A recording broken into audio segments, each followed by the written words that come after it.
Update. Got a lot to speak about.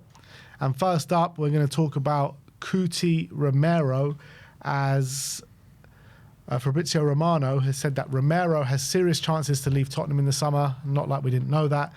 But the new information is that top clubs have started to call as an exit is a possibility despite a new deal signed last summer. Romero could be open to a sell, as the Telegraph and TYC Sports have reported. So now top clubs have started to call Tottenham regarding Cristian Romero, which is, a positive sign.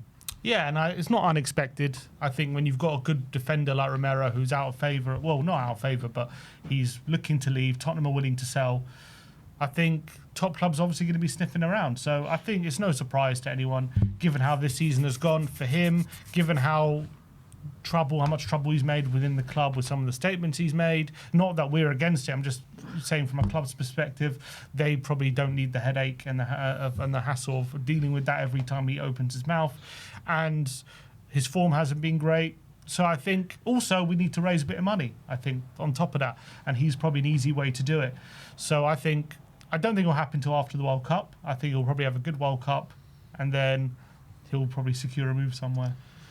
Yeah, it's interesting, isn't it, with Romero? Because last summer, it looked like he was open to leaving, but the clubs just didn't put up the money and didn't put up the offers. So it seems to be different this time around. Maybe because there is more of a willingness now from Spurs to sell. Maybe that's why Spurs, these clubs are starting to circle now. Yeah, that's what I think it is. I think it's just more Tottenham are probably going to willing to lower that. I think they're going to start off with the fee that we demanded last summer, but I think that's open to negotiations, how we say. Whereas last summer, I think we were pretty adamant we don't want to lose him under any circumstances unless, our fee is met. Whereas I think there's probably a bit more manoeuvrability this summer on that. So it is what it is. I think, for me, I think De Zerbi would love a player like Romero in his defence. I think he's such a De Zerbi player. But unfortunately, I think it's a timing and circumstance issue. If De Zerbi was here last year, maybe things could have been different. With Romero as well, he's obviously going to be... beginning of last year, sorry. He's going to be at the World Cup, right? He had an unbelievable World Cup last time, being the defender of the tournament pretty much, winning the trophy. If he has a similar World Cup, that could, raise his value because... Maybe it will remind people how good Cristian Romero can actually be, because last World Cup, if someone was going to buy him off the back of that World Cup, it would have been a massive fee. Yeah. So let's hope he can have a good World Cup, and maybe it can be even more than maybe we're anticipating. Hope so. Pedro Porro up next. Fabrizio Romano saying that he understands Tottenham don't want to sell Pedro Porro this summer, despite Real Madrid looking at him and the Man City links. Tottenham will do their best to keep Pedro Porro this summer, as he's seen as a key player for De Zerbi and the management. And that's what I want to hear coming out of Tottenham. I don't want to hear any sort of inklings that we're willing to sell Pedro Porro. He does have, 2 years left in his deal. And we need to do our best to get him to sign one, because if he's refusing to sign one now, then he probably will go at some point in the next year. So I want to see us keep him. I think he's so vital to us, and I'm glad this is the message coming out from Tottenham. Yeah, and I think it's the right message, because he's so vital to us, as you say. And I also think he's so underrated, in my opinion. He's one of the top right-backs in the league, one of the top right-backs in Europe, I think. I think he's been a victim of kind of how we've been playing over the last couple of years. And I think you put him in a solid kind of secure system, a better team, essentially. And I think people would be talking about him in a very different manner and have very different conversations about him. I think he's top quality. So it's right, it's true, that contract situation is worrying. If he goes down to his last year, all of a sudden that price significantly drops. And we've already shown, when it happened with Kane, that if players go down to their last year, we're not going to let them go for a free. We're going to sell. Doesn't matter who they are, even if it's Harry Kane. Yeah. So we will sell if he goes down to last year and he doesn't sign a new deal. Let's hope we can convince him. I don't know what is his salary at the moment, but hopefully we can increase it, make him one of the top players of the club, and we can keep him on. I'll get he's over. Is he over 100 yet? Actually, I don't know. I think he's about 100. Yeah, 106. 106, and get him up to 150. Yeah, I think he's worth it. I think he's got genuine star quality in Pedro Porro. What I am worried about, though, is him going away with the World Cup with Spain this summer. Obviously, there's a lot of Real Madrid players there that will go and getting in his ear and being like, come on, Pedro, I know you want to come back to Spain. That does worry me. We've seen it before with other players. where there's been links, and then all of a sudden a tournament, or they go away in international duty, and things happen. I remember it happened with Fabregas. I remember they put a Barca shirt on him, and I remember that famous press conference. So I hope something similar like that doesn't happen. But when you've got, I don't know who in the Madrid squad. Actually, who in the Madrid squad is Spanish? I'm trying to think off the top of my head. Can't think. There must be a couple. Can't remember off the top of my head. Is Danny Carvajal still there? Carvajal, I don't know if he's in the squad. Dean Hyson, is he there? Hyson, maybe. My point being, once they start talking to you and start saying, look, I'm on this amount, this is what we get, these are the perks, we're going to be challenging every year, you can win trophies here. I mean, it's hard to... There actually isn't that many Real Madrid players in the team, I don't think. Yeah, I was thinking. If any. I don't think there are any Real Madrid players in the squad. Well, there you go. That's a positive. Well, there you go. All the Barca players will be getting in it. You don't want to go there. You don't want to go there. Oh, Rodri's in the squad, right? Rodri. Oh, dear. Maybe Man City players will be getting in his ear, not Madrid players. Is that not mad that there's no Real Madrid players going to the World Cup for Spain? That must be the first time ever. Is that the first time Unless ever? I'm missing someone, I generally don't think there's any Real Madrid players there. I think I read somewhere that it's the first time in a while that there isn't. That's crazy. That's crazy. Well, yeah, first time ever, someone said. Well, I'll take it. That's positive. All right, no need to be worried about that. All right, let's move on. Unless Porro wants to change that. Yeah. God. The thing is, he doesn't need anyone to sway him. Real Madrid is Real Madrid. That's the reality. All right, what are we talking about next? We are going to go and talk about Jan-Paul van Hecke, as The Athletic are saying that if Romero decides to leave Tottenham, and they do decide they want an established right centre-half to replace him, keep an eye on Brighton's Jan-Paul van Hecke. Is a player that we've spoken about many times in the build-up to the transfer window, after the season has finished. Look, we know the qualities that he has, and he would be a very good signing for us. Look, we've spoken before about the prospect of having him and Van de Ven as our two centre-backs, and that is mouth-watering. However, it could not be great if it's like him and Senesi at the back. I think there are probably more problems. I don't think it's terrible, him and Senesi. I think we could maybe make it work in some games. Obviously, there are some games where they might be caught out, and obviously you want a Van de Ven there with his pace. But I think Senesi and Van Hecke, definitely two players with their ball-playing ability. We can control games on the ball a lot, to a good effect, I think, with those two as well. I think Van Hecke was obviously the obvious kind of target when you look at the right centre-back and you look at someone who's Premier League experienced, in his prime at the moment, has worked under Zerbi, fits the kind of profile we want as well, seems to have a good mentality. I think he's going to be starting for the Dutch national team over the summer, I think.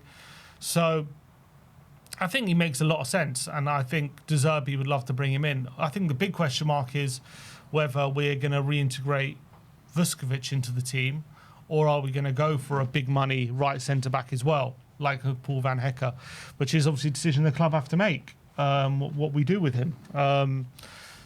I think I like the thought of bringing Vuskovic back in, but at the end of the day, he is 19. So there are question marks whether he's really ready to play Premier League football to the standard of someone like a Van Hecke week in, week out. Obviously, that's a big question mark. But if you do bring in Van Hecke, what that means for Vuskovic long-term as well is big question marks there. Because he's not exactly old. He's 25. He's going to be here for a while. Same with Van de Ven. So all of a sudden, Vuskovic will look at that situation thinking, how do I get into that team if Van Hecke signs? So there's a lot of kind of moving parts to signing someone like Jean-Paul van Hecke. I do think that if we sign him, I think it's better for next season than probably reintegrate. I think Vuskovic will take a bit of time to settle, and maybe he's not as ready as a Van Hecke, but maybe long-term you benefit from that. It's about balancing out the short-term and long-term kind of goals for Tottenham. It's a difficult one. I read a tweet from Paul O'Keefe saying he's heard from people closer to Vuskovic that maybe he's not quite ready, that they think. So, I mean, if that's the case, do we go for a Van Hecke? It's difficult. You see what Arsenal did with Saliba. They put him on loan for like 4 years, didn't they? 2 years. I think it was longer than that. No, it was 2 years. Are you sure? Yeah. Well, but he was older than Vuskovic when he came into the team at 21, not 19. So it was a bit different. They signed him at 19. He came into the team at 21. Yeah. So, you know, they didn't. I know Vuskovic has been out on loan for 3 years now, but we did sign him at 15, I think. So it was a bit of a different situation. But I mean, if you look at that, they didn't bring him in until they were 100% sure he was ready, and we just got to make that decision, don't we? Yeah, absolutely. And look, I think his level of performance has been astonishing this year. You know, top 3 players in the Bundesliga, I think is remarkable, particularly of someone his age. And it's not like we haven't seen players of that age come in at centre-back and not do well in the Premier League. I know it's rare at centre-back to do that, but we have seen that in recent years of players of that sort of age come in and flourish in the Premier League. And I think Van Vuskovic can do that.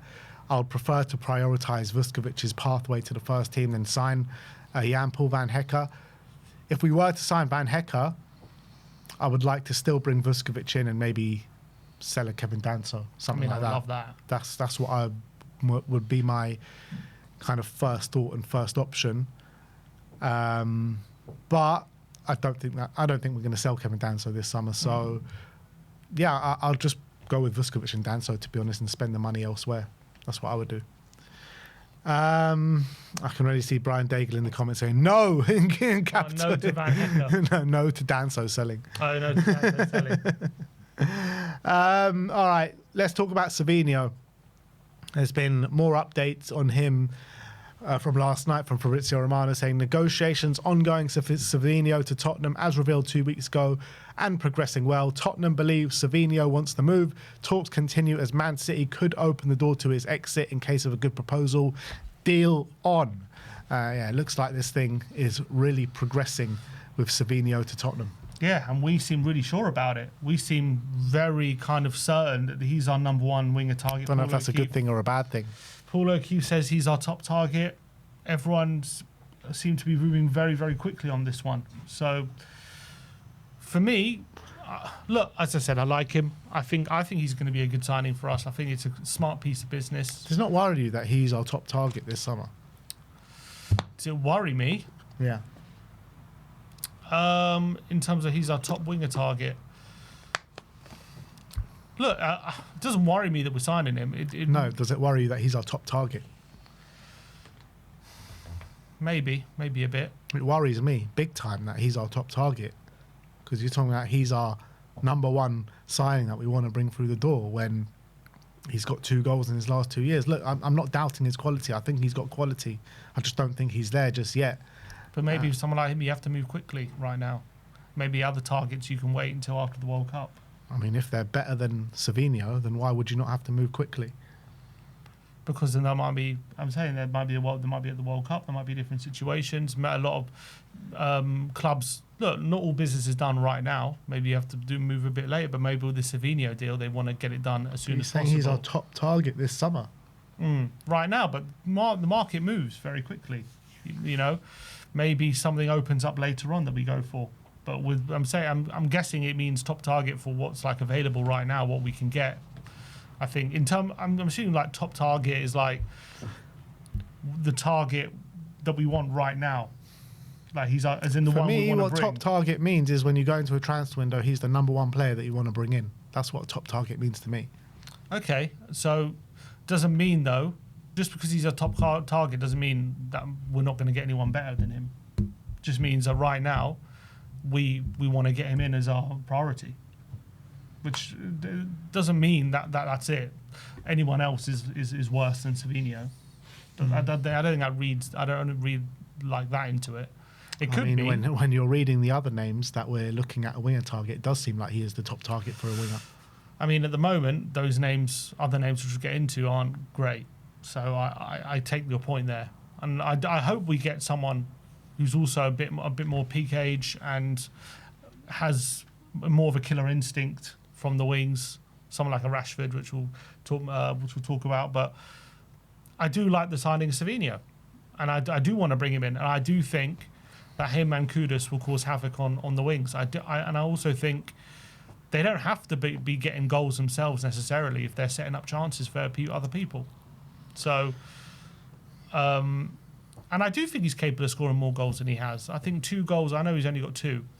I think he's capable of scoring a bit more than that. But I don't need him to be scoring 10 goals a season if he's getting lots of assists, or he's even not even assists. He's just creating openings and creating gaps and creating problems for the defence and leaving space for our striker or number 10 or the opposite winger, or anyone. I think that's what he just needs to do his job, and I think he can do that. Look, I agree. I do think he can do that, but I still want someone better than Savinho to come in this summer, and I don't think it's right or good enough to have him as the number 1 target going into this transfer window. And also, you're talking about trusting in our scouting and recruitment that is led by Johan Lange. So that's something I don't have faith in either. So I get that, but then we can't trust any signing until he's gone. Well, yeah, it's hard to. I mean, we brought in some decent players last summer. So you should be advocating no signings until Lange's gone. I mean, Lange should be gone. I don't know why he's here doing. I don't know why he's here doing this transfer window. It's exactly the same targets last summer as this summer. It makes no sense whatsoever. I agree with that, but then you would also say you want signings as quick as possible. Yeah, but Lange should have been gone.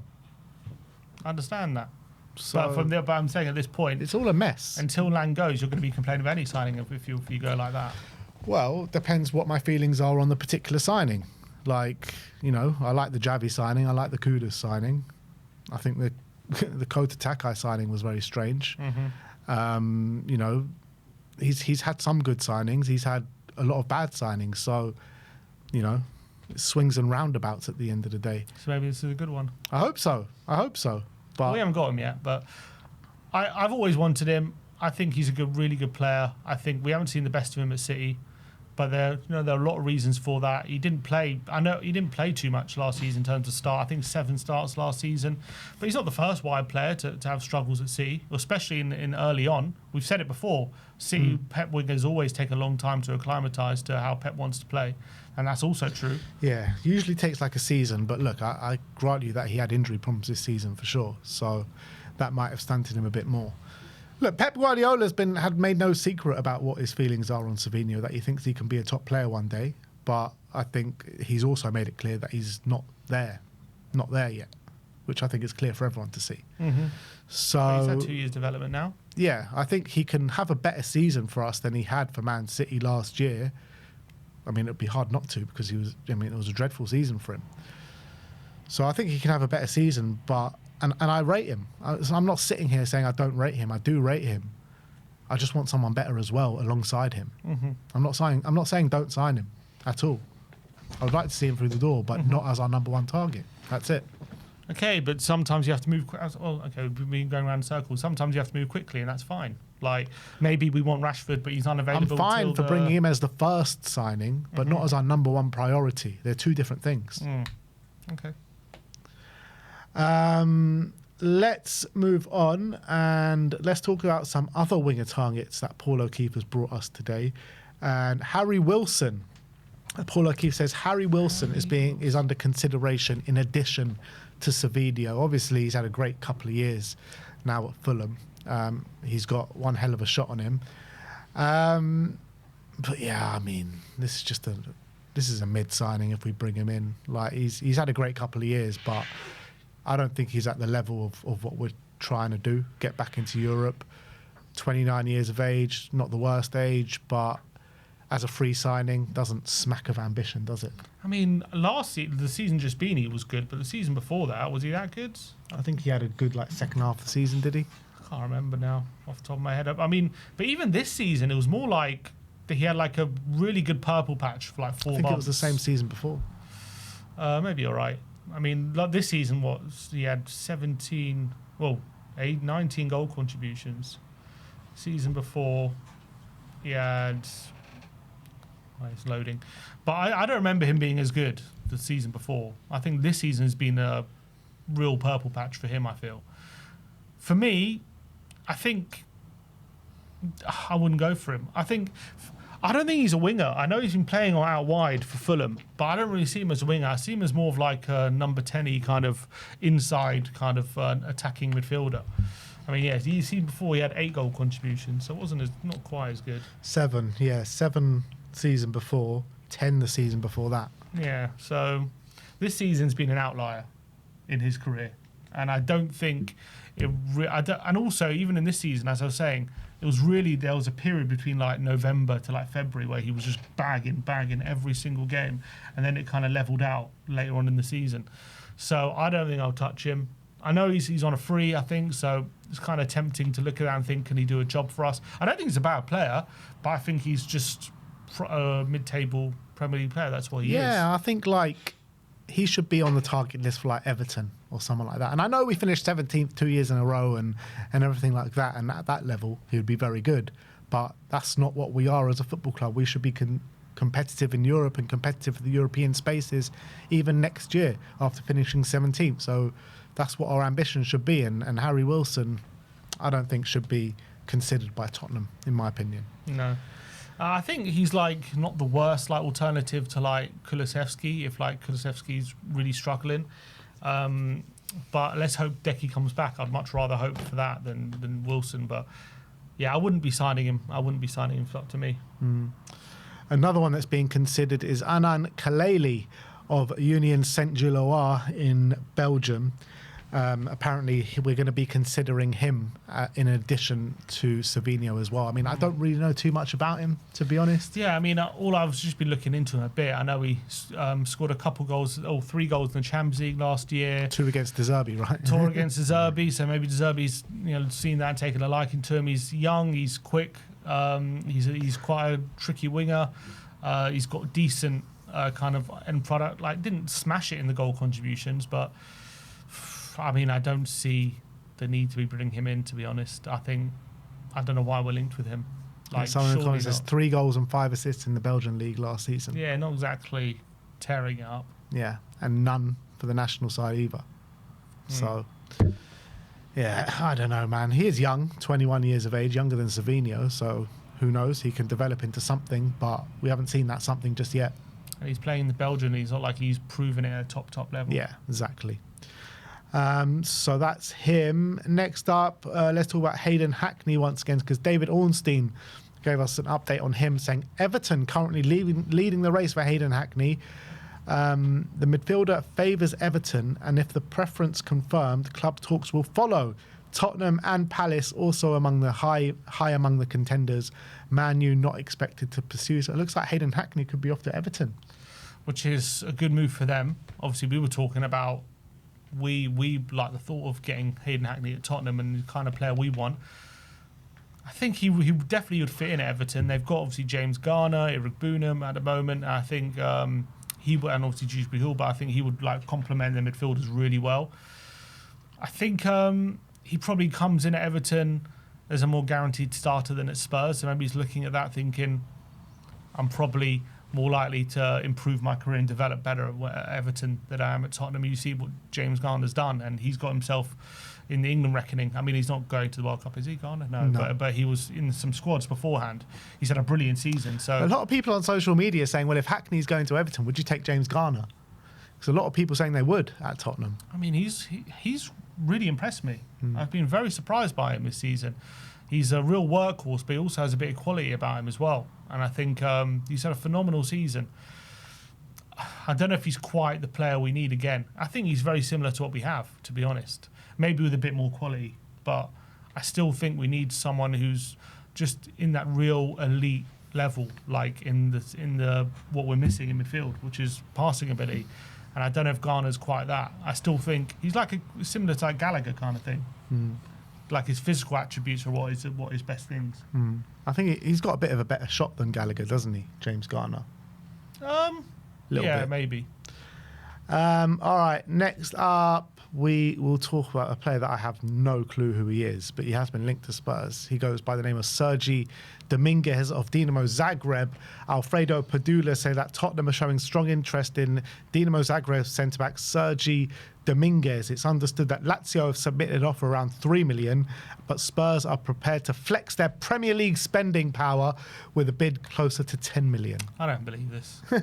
Why we're not signing more defenders now? If we're going to get one, why would we sign more defenders? No, it doesn't make any sense to me. We've just got Senesi through the door. I'm guessing probably Zagreb putting something out to get Lazio to up their bid or something. How many times have we seen agents and newspapers put Tottenham's name in a report or a link just to drive up interest. It happens all the time. So I don't believe we're going for this player. I'll be shocked. Yeah. And last but not least, not directly Tottenham related, but Alex Scott. The Athletic are reporting that Alex Scott is in talks with Bournemouth over a new deal. However, it appears unlikely that he is going to sign the new contract now. So maybe Alex Scott looking for a way out of Bournemouth. I mean, his contract, he's got 1 more year left in his contract. So if he doesn't sign, they're going to have to sell this summer, which is going to be an interesting one. And I think Tottenham should be front of the queue. I know I've been on record saying about what midfielders we want, but I think someone like Alex Scott is there and available. Sometimes you've got to make it happen, and I think he's the kind of guy you make it happen for, in my opinion. And I would love to bring someone like Alex Scott through the door. If it means someone else has to make way, then so be it. But I think he's fully COYS, he's quality. I think he's got so much room to grow as well. I'll take him. I'll take him in a heartbeat. Someone that will bleed for the shirt, just like someone from the stands, you know what I mean? You've seen all the pictures of him growing up in Spurs shirts. Even recently in interviews, he's been saying it. And that goal against Arsenal as well, you saw the fan adulation for him. And, I think he even mentioned something after that goal, if I'm not mistaken. Yeah, he said it was one of his favourite goals or something. This guy, I'm telling you, this guy is dying to play for Tottenham. And he's pure quality. Yeah. He's pure quality. He's become one of the better centre mids in the league. Last season, he was absolutely fantastic. So I think when there's an opportunity like that, who's someone who's just who would love to play for you and who's that good, and he's a Tottenham fan, sometimes you got to take that. And we've been going for too many Gooners recently. It's time to get someone who's fully COYS in. Exactly. De Zerbi is speaking about he wants players that want to play for this club. And nobody wants to play for this club probably that has the quality level that Alex Scott. You know what I mean? So bring him in, is what I say. But that is your Tottenham update for today. Let me know in the comments section below your thoughts regarding all the news stories that we have spoken about today. One more quick